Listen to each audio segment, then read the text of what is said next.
Hello friends, good morning. आज हम लोग 30 जुलाई 2026 के करंट अफेयर्स डिस्कस करेंगे। आज के सेट में टोटल 6 टॉपिक्स हैं, जिसमें पहला टॉपिक जो है वो ग्लासगो में हो रहा है कॉमनवेल्थ गेम्स 2026 से संबंधित है। तो इसमें भारत की शर्मिला ढंकर ने महिलाओं की F57 शॉर्ट पुट स्पर्धा में स्वर्ण पदक जीता है और उन्होंने 9.81 मीटर का सीजन बेस्ड थ्रो किया है और इसी के साथ भारत का पैरा एथलेटिक्स में कॉमनवेल्थ गेम्स का ये 20 सालों का इंतज़ार ख़त्म हो गया है। इस वर्ग में इससे पहले कब पदक आया था? तो 2006 में भारत को इस श्रेणी में पिछला पदक जो है वो वर्ष 2006 में प्राप्त हुआ था। F57 वर्ग में प्रतिस्पर्धा करने वाले खिलाड़ी जो होते हैं वो निचले अंगों से असक्षम होते हैं। उनको अंग विच्छेदन या मांसपेशियों की कम शक्ति जैसी जो स्थितियां होती हैं उसका सामना करते हुए वे खेल के मैदान में उतरते हैं और इसी स्पर्धा में भारत की शिल्पा के शायला ने भी कांस्य पदक जीता है। तो एक ने स्वर्ण पदक जीता है शर्मिला ढंकर ने, और शिल्पा के शायला ने कांस्य पदक जीता है F57 शॉर्ट पुट स्पर्धा में। नेक्स्ट टॉपिक विश्व फेफड़ों का कैंसर दिवस यानी कि वर्ल्ड लंग कैंसर डे से संबंधित है। ये हर वर्ष 1 अगस्त को मनाया जाता है। इस बार की थीम क्या रखी गई है? तो फेफड़े के कैंसर के विरुद्ध एकजुट होकर लड़ाई। तो जब 1 अगस्त को इसको मनाया जाएगा तब भी कुछ इससे रिलेटेड हो सकता है टॉपिक आए या न्यूज आए, तो वो भी हम लोग डिस्कस करेंगे। और इस अवसर पर अंतर्राष्ट्रीय श्वसन सोसाइटी फोरम ने दुनिया भर की सभी सरकारों और स्वास्थ्य प्रणालियों से फेफड़ों के कैंसर की स्क्रीनिंग तक पहुंच बढ़ाने का आह्वान किया है। फेफड़ों का जो कैंसर है वो विश्व स्तर पर कैंसर से होने वाली मौतों का एक प्रमुख कारण है और निदान, स्क्रीनिंग और उपचार में प्रगति के बावजूद ये अब भी एक गंभीर सार्वजनिक स्वास्थ्य चुनौती बनी हुई है। तो इसी के प्रति जागरूकता बढ़ाने के लिए और स्वास्थ्य सेवाओं की उपलब्धता बढ़ाने के लिए ये दिवस मनाया जाता है, वर्ल्ड लंग कैंसर डे, हर साल 1 अगस्त को। नेक्स्ट टॉपिक कृषि क्षेत्र से संबंधित है।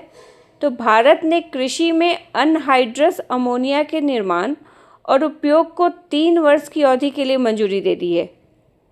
ये फैसला नाइट्रोजन आधारित उर्वरकों की उपलब्धता, आयात निर्भरता और वैकल्पिक रणनीति के लिहाज से अहम माना जा रहा है। अनहाइड्रस अमोनिया जो होता है उसमें 82% नाइट्रोजन होती है और इसे सीधे नाइट्रोजन स्रोत के रूप में इस्तेमाल किया जा सकता है। ये एक गैसीय उर्वरक है जिसे दबाव में संग्रहित किया जाता है और मिट्टी की सतह के नीचे इंजेक्ट किया जाता है।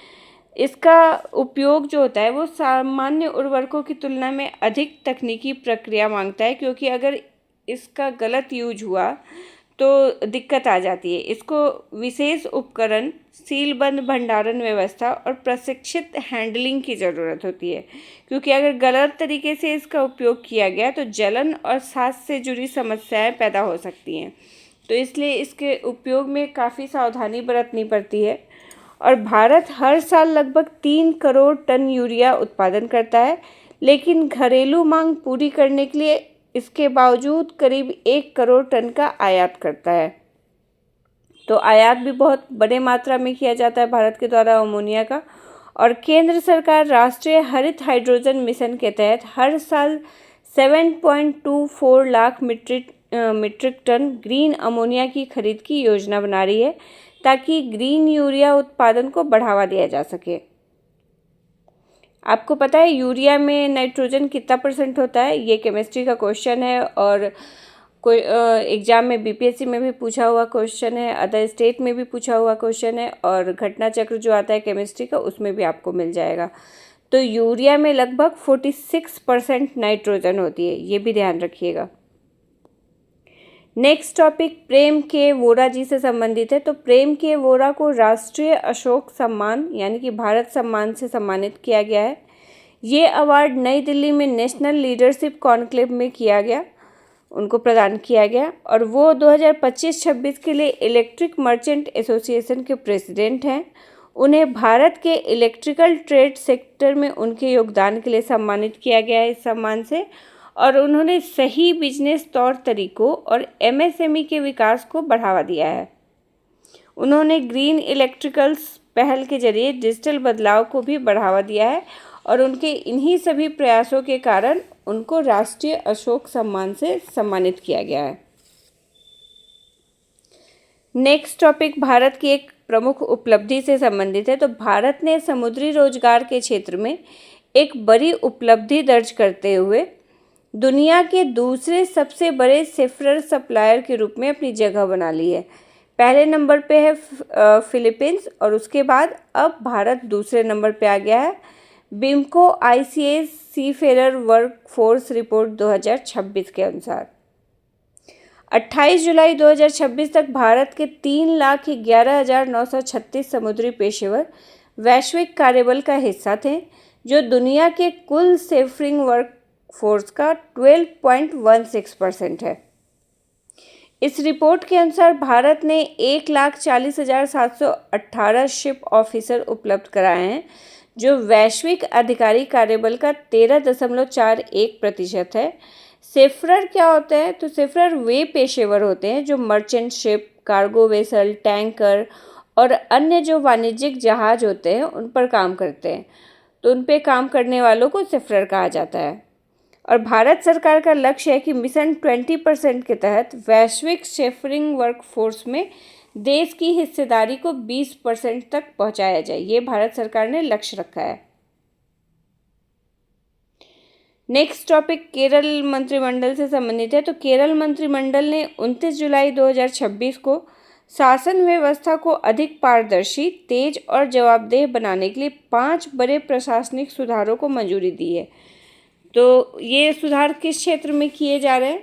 इन सुधारों का उद्देश्य सरकारी संपत्तियों का बेहतर प्रबंधन, परियोजनाओं की सटीक निगरानी, संस्थानों का समेकित रिकॉर्ड और पुराने कानूनों की समीक्षा और प्रक्रियाओं को सरल बनाना है।